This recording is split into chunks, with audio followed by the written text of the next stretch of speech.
Jangan lupa untuk subscribe YouTube channel Metro TV News dan nyalakan notifikasinya. Selamat siang pemirsa, saya Anggi Asibuan. Anda sedang menyaksikan segmen Fact Check di Metro Siang. Saya punya 4 kasus. Pekan ini kita mulai di kasus pertama pemirsa.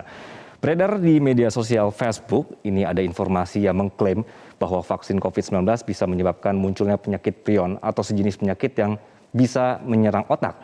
Faktanya informasi ini tidak berdasar, tidak ada informasi resmi dan juga valid.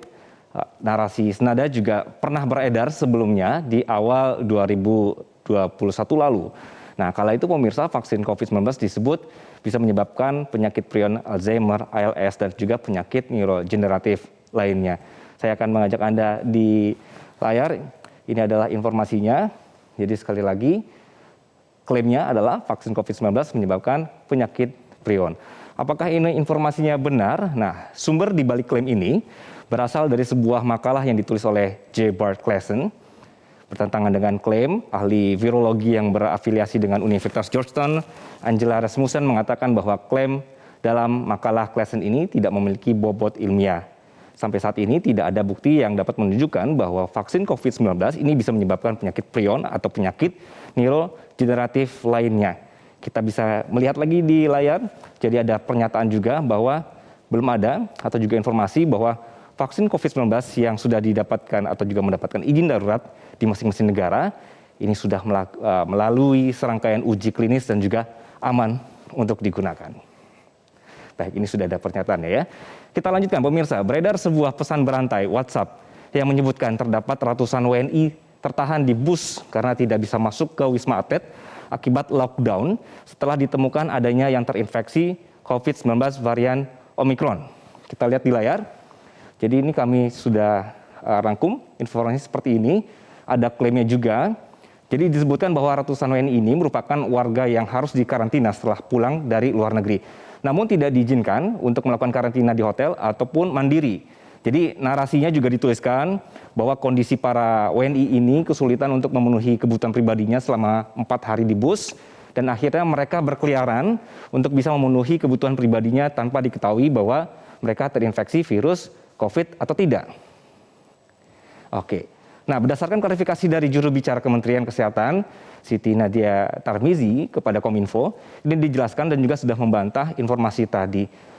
Ibu Tarmizi juga sudah menyebutkan, sudah ada langkah-langkahnya, yaitu kurang dari 24 jam setelah mendarat, mereka sudah bisa menempati ruangan karantina, dan tidak ada bentuk penolakan bagi WNI untuk melaksanakan karantina di hotel.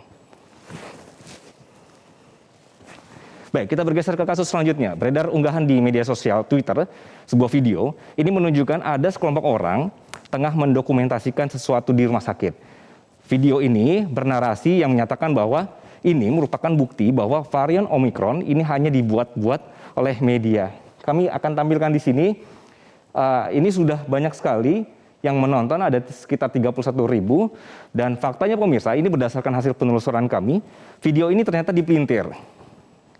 Jadi juru bicara Rumah Sakit Shamir Medical Center Liat Avil menjelaskan bahwa video ini merupakan rekaman saat syuting video promosi fasilitas kesehatan rumah sakit di Israel di Maret 2021 lalu. Jadi sebelum kasus pertama Omicron ini terdeteksi.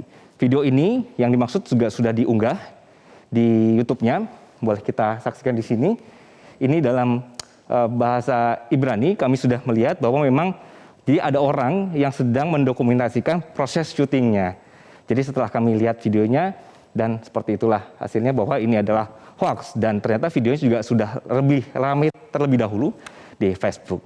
Baik, kita lanjutkan untuk kasus terakhir di pekan ini pemirsa. Beredar sebuah video melalui WhatsApp yang memperlihatkan seorang pria sedang memberikan informasi terkait vaksin Sinovac. Di awal video, pria ini mengklaim bahwa vaksin Sinovac yang beredar di Indonesia belum dilakukan uji coba kepada anak-anak. Klaimnya seperti ini, jadi ada tulisan vaksin Sinovac belum dilakukan untuk uji coba anak-anak Indonesia.